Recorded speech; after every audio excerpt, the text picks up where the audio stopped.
Hola, muy buenas a todos, bienvenidos de nuevo al canal.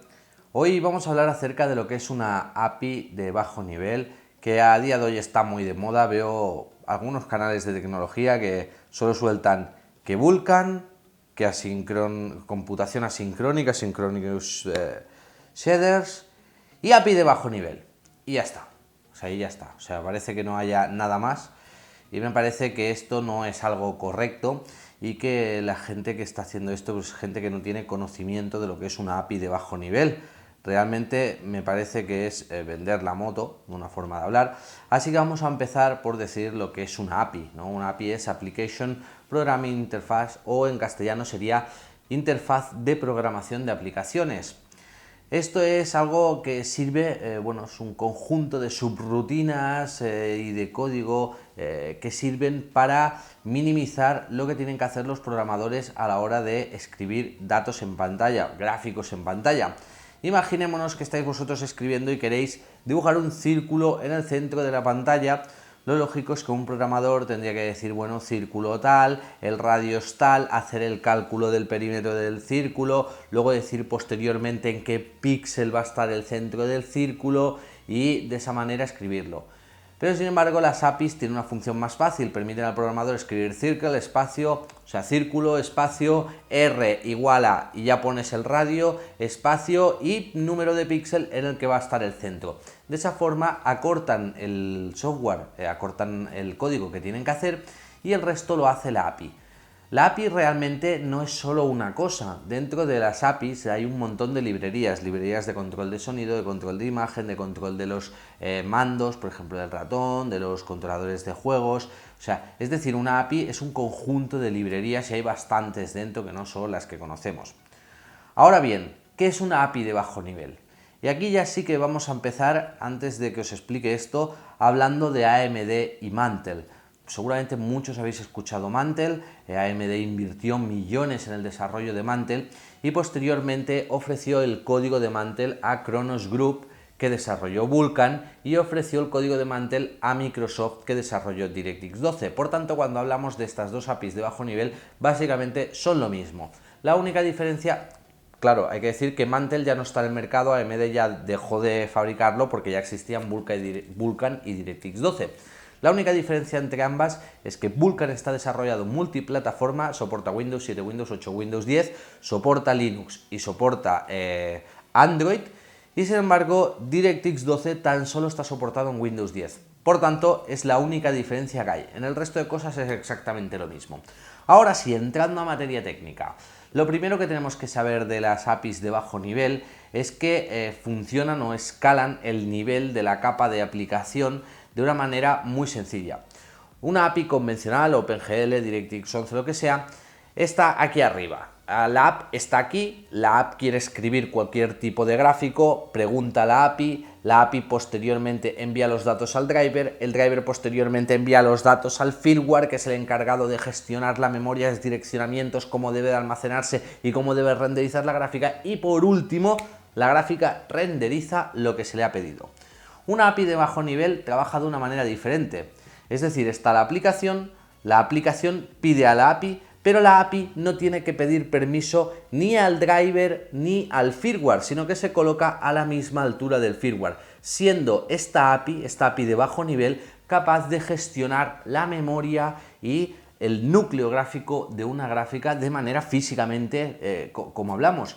Esto le permite ciertas mejoras. Es decir, como ya veis, el saltarse esos pasos intermedios reduce la latencia entre procesos. Es decir, mientras que un proceso de una aplicación tiene que pasar varias capas y la otra pasa solo a la API y de ahí ya directamente a la gráfica y se renderiza, pues eso ya tiene una mejora en cuanto a las latencias de pérdida en ciclos de cómputo. A partir de ahí se abre un mundo de posibilidades. El primero es la gestión que tenemos sobre la CPU. La API de bajo nivel es capaz de gestionar procesadores multinúcleo, procesadores CPUs, hablamos de CPUs. ¿De qué manera? Bueno, en una API convencional lo que se hace es coger un proceso entero que ha pedido una aplicación y se carga sobre un núcleo. Este proceso lleva un paso y se ejecuta completamente. Cuando ha acabado el proceso, ese proceso ha tenido, el proceso de ese proceso, muy bien. Para poder hacer todos los cálculos aritmético-lógicos de ese proceso lleva un tiempo y luego hay que enviarlos por el buffer de salida, etcétera, etcétera, lo cual lleva un lapso de tiempo que es una latencia. Sin embargo, en las APIs de bajo nivel lo que se hace es, tenemos esa ecuación por calcular o esa fórmula matemática por calcular, la partimos a trozos, la cargamos en los diferentes núcleos, el primero será el encargado de gestionar el buffer de salida y otras cosas que necesita el proceso, bueno, el resultado del proceso, pero todo el cálculo matemático se hace en los diferentes núcleos, por tanto sale mucho más rápido y reduce la latencia final, es decir, mientras que un proceso puede tardar un segundo en hacerse, el otro puede hacerse en medio segundo. Es ahí otra de las grandes ventajas. Tenemos una gestión de los hilos de los procesadores, el cual nos permite mejorar también la latencia y mejorar el rendimiento porque aprovechamos mejor los recursos de nuestra CPU. No acaba ahí la historia, sino que cuando tenemos todos esos cálculos hechos hay que enviarlos a la tarjeta gráfica. En una API convencional eso iría por un solo carril, dado que el buffer de salida de la CPU tendría un solo paquete de datos enorme. Sin embargo, en una API de bajo nivel tendríamos varios paquetes pequeños. El primero sería el indicador del comienzo del paquete y el último el indicador del final, pero podríamos enviarlo por los diferentes carriles, de tal forma que una API normal solo aprovecharía un carril, un buffer de salida hacia la tarjeta gráfica, y el API de bajo nivel utilizaría varios. Eso hace que todo funcione bastante más fluido, reduce también la latencia en los búferes y por tanto la información llega muchísimo más rápido a la tarjeta gráfica.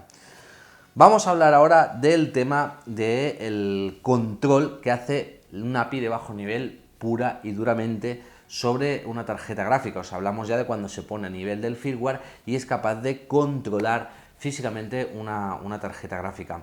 Como habéis visto, hace poco, esta semana pasada, Microsoft activó ya en DirectX 12 la computación asíncrona que se está hablando muchísimo hoy en día, algo que Vulkan ya había hecho, y el soporte multi-GPU, que quiere decir que puedes poner gráficas de AMD, de Intel y de Nvidia y se suma al potencial gráfico. Bien.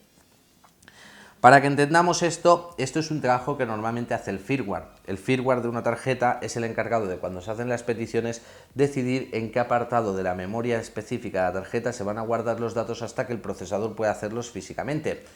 Sin embargo, el API de bajo nivel, ya sea Vulkan o DirectX 12, puede colocarse ahí y puede ser el encargado de gestionar directamente la memoria RAM y los recursos de la CPU. CPU no, de la GPU. Por tanto, es capaz de gestionar directamente el hardware puramente físico.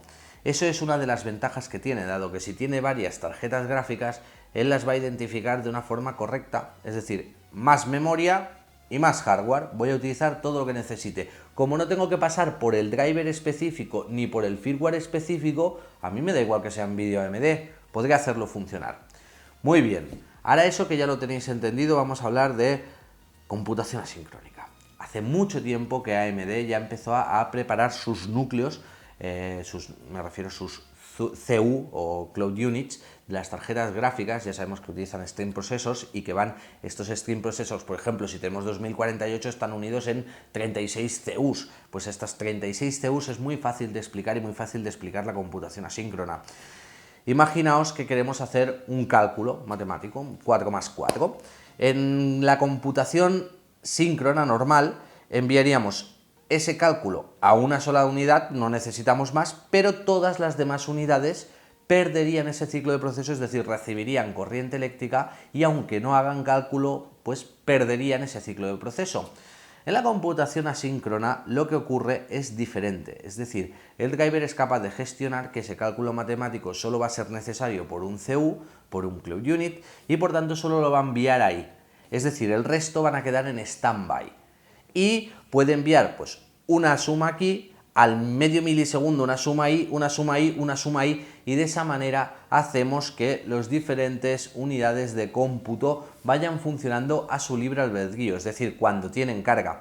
Esto tiene un impacto significativo sobre las tarjetas gráficas, como habéis visto, cuando activamos DirectX 12 o Vulkan en una tarjeta gráfica de AMD, normalmente aumenta muchísimo el rendimiento y también reduce el consumo eléctrico. ¿Por qué? Porque la computación normal lo que se hace es, aunque solo una unidad vaya a calcular, se envía corriente a todas, se encienden todas, perdiendo el ciclo de proceso del resto de unidades. Eso es algo que AMD lleva mucho tiempo trabajando en ello y que a partir de eso pues se empezó a desarrollar Mantle y que Nvidia no lleva tan bien. ¿Por qué?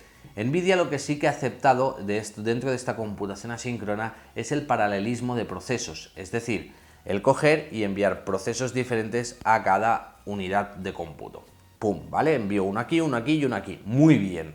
Eso sí, eso es otra de las ventajas que, aunque no os he comentado, también ocurre en las APIs de bajo nivel, que son capaces de manejar varias varios procesos al mismo tiempo y moverlos en paralelo.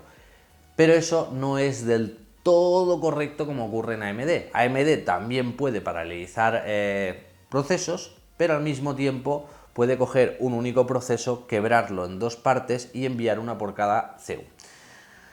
Así que nada, chicos, más o menos espero que os haya quedado claro.